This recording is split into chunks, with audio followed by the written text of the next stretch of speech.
Well, this has been the last week before Christmas in the Scottish Parliament. I've just got a couple of things to mention.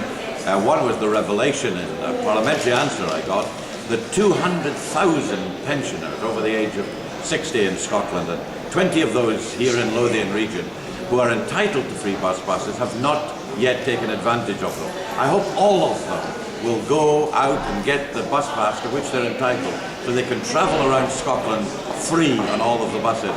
And I said that on radio in an interview I did with Colin Mackay for Radio 4, Radio Clyde and all the independent radio stations.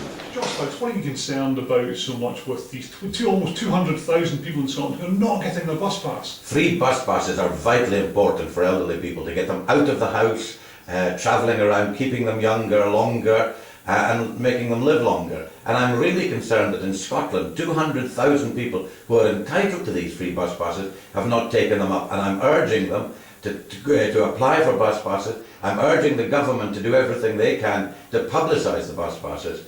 And in Lothian region, in Edinburgh and the three Lothians, we've got 20,000 people who, if they applied, could now be travelling on the buses free, getting around the whole of Scotland, because it takes you to every part of Scotland for absolutely nothing. And that would add a completely new dimension to their lives. Do you think the government is shying away from encouraging these people to take out their passes because it's saving them money? You can only believe that the government is anxious to keep expenditure down and is unwilling to publicise the fact that 200,000 more people ought to have bus passes who currently don't have it.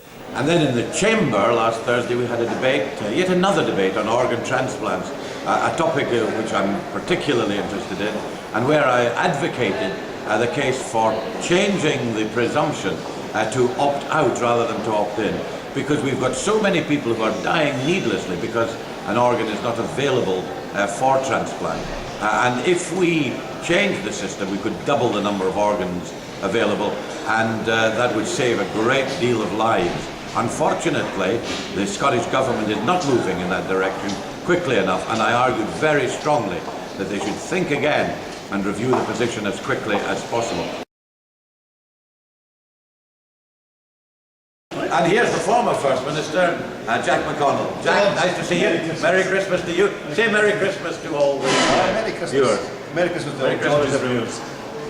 So that was Jack McConnell wishing me a Merry Christmas, but he's also selling these calendars to raise money for Malawi, where most of the young people, the children there, don't have anything themselves, no presents, no food in many cases for Christmas. And Jack is doing a wonderful job selling these calendars to raise money for the poor people of Malawi, which all it leaves for me to say now, in this festive spirit, is to all of you a very Merry Christmas and a Happy New Year. Bye for now.